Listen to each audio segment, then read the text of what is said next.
아침을 여는 말씀은 사도행전 25장 1절부터 5절까지 말씀입니다. 베스도가 부임한 지 3일 후에 가이사랴에서 예루살렘으로 올라가니 대제사장들과 유대인 중 높은 사람들이 바울을 고소할세 베스도의 호의로 바울을 예루살렘으로 옮기기를 청하니 이는 길에 매복하였다가 그를 죽이고자 함이더라. 베스도가 대답하여 바울이 가이사랴에 구류된 것과 자기도 멀지 않아 떠나갈 것을 말하고 또 이르되 너희 중 유력한 자들은 나와 함께 내려가서 그 사람에게 만일 옳지 아니한 일이 있거든 고발하라 하니라. 25장은 바울이 가이사랴에 감금되어 있는 이야기를 다루고 있습니다. 바울이 감금되어 있는 동안 총독이 벨릭스에서 베스도로 바뀌게 됩니다. 유대인들은 새롭게 총독이 된 베스도에게 바울을 고소합니다. 또한 바울을 가이사랴에서 예루살렘으로 옮겨서 재판해 달라고 말합니다. 그들이 이렇게 청한 이유는 바울이 가이사랴에서 예루살렘으로 호송될 때 길에서 매복했다가 바울을 죽이려 했기 때문입니다. 하지만 베스도는 자신이 가이사랴로 내려간다고 했습니다. 이로 인해서 바울은 유대인들의 위협에서 벗어날 수 있었습니다. 왜 하나님은 바울에게서 위험을 거두어 가셨을까요? 바울을 사랑하기 때문에 그를 지켜주신 걸까요? 사실은 그 이유보다 더 중요한 이유가 있습니다.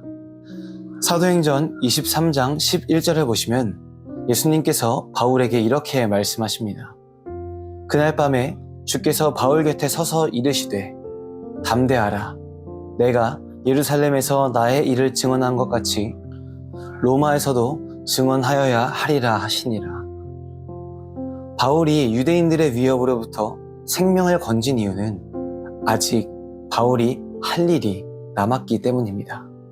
그 일은 당시 세계의 중심이었던 로마로 가서 하나님의 말씀을 증거하는 것이었습니다. 하나님은 이 거룩하고도 위대한 일을 바울에게 이루어 주시기 위하여 바울의 생명을 위험에서 건지신 것입니다.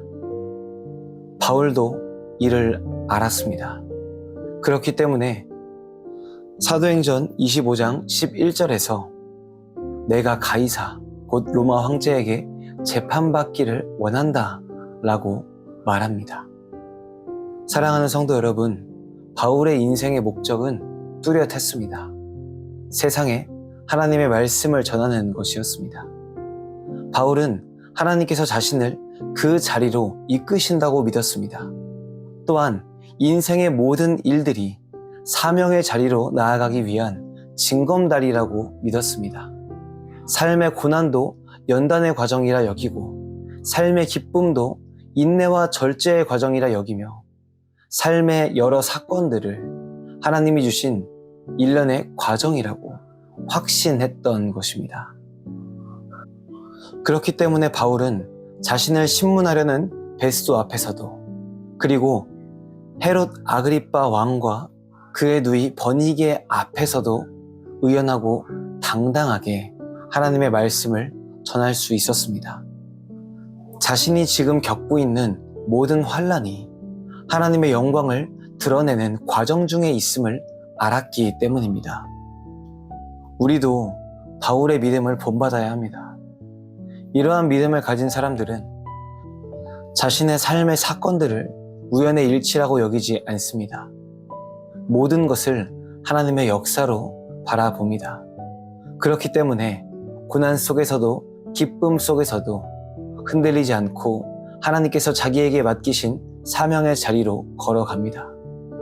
바울이 감옥 속에서도 마음이 흔들리지 않고 로마로 가려 했던 것처럼 사명의 자리로 매일매일 전진한다는 것입니다. 우리의 인생이 이와 같기를 소망합니다.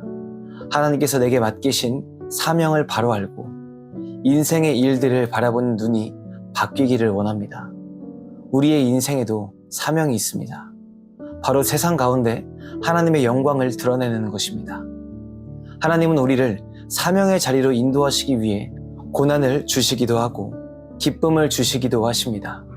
인생의 모든 일들은 하나님께서 우리에게 주신 사명을 이루기 위해 밟아나가는 징검다리입니다. 오늘 하루 이러한 신앙으로 살아가시기를 바랍니다.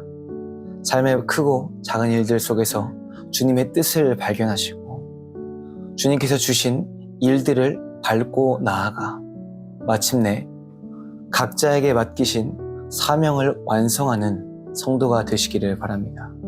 하나님께서 여러분을 이끄시고 지키실 것입니다.